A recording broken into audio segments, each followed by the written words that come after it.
Popular anger is growing in Zimbabwe over the failings of the government. Inflation is currently above 700%. Hospital workers are striking, and there's a shortage of food and medicines in the country.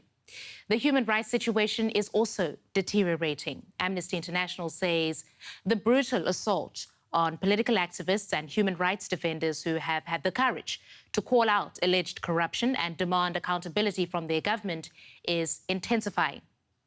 Now, in a moment, I'll be talking to a member of the opposition. But first, this report on some recent developments in the country. This is what it has come to. Desperate health workers pleading with the police. In early July, these nurses took to the streets. They are overworked, haven't been paid, and don't have protective equipment against COVID-19. They were all arrested. Their plight is indicative of the dire situation Zimbabwe finds itself in. It's a society marked by corruption, mismanagement and hyperinflation. Now the pandemic has brought a new layer of suffering on the people. On the 31st of July, activists wanted to demonstrate against the worsening situation. But some protesters were arrested even before they took to the street. Riot police are coming at us and they're armed. Riot police are advancing towards us.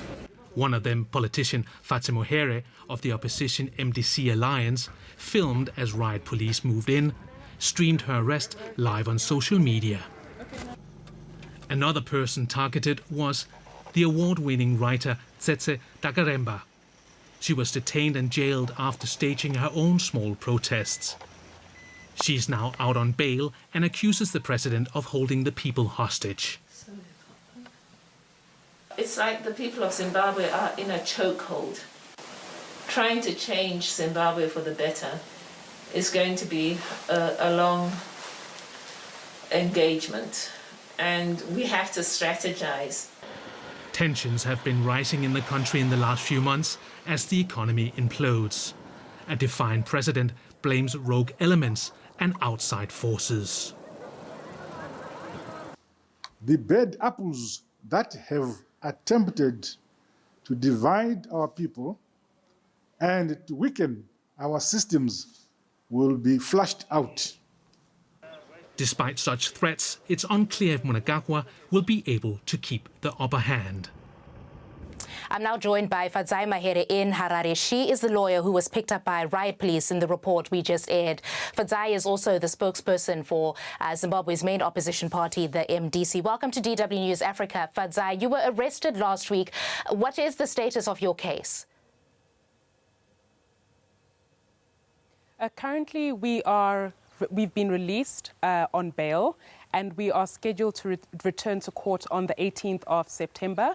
We've got stringent bail conditions. We've handed in our passports. We have to report to the police once a week, and we've been ordered not to interfere with witnesses. All right, Fadzayi, maybe talk a little bit about what you've been charged with. But before you get there, just looking from the outside in, there have been a number of arrests by the authorities, people who've come out and spoken against the government. Are these and your arrests part of a wider crackdown? And if the answer to that is yes, why now?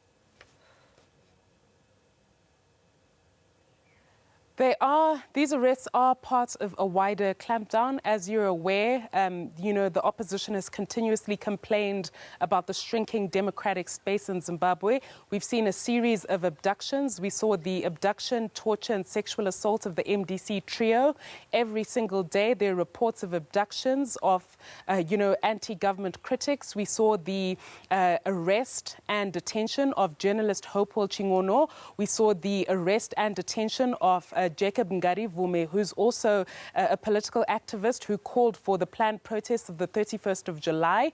A number of journalists like Mduduzi Matutu are on the run currently because of, the clampdown by the state. Just yesterday, the president made a speech where because the government is feeling the pressure And yesterday, the president said he wants to flush out opponents. He calls anybody who dares speak about the national crisis a detractor, a dark force, a terrorist, a bad apple.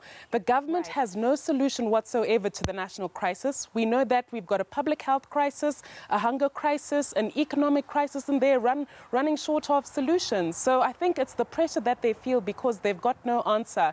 And the citizens have reached their wits' end, and they're speaking out, and they're ready to protest. And I think it's that pressure that's put the government in a position where their only answer is violence. Fadzayi, one can appreciate the desperation that Zimbabweans are experiencing, but we are in the midst of a pandemic. Is it responsible for you as the opposition to be endorsing mass public gatherings and taking part in them as you did? Well, if you look at the kind of protest that we did, it respected every single COVID regulation that exists. It was socially distanced.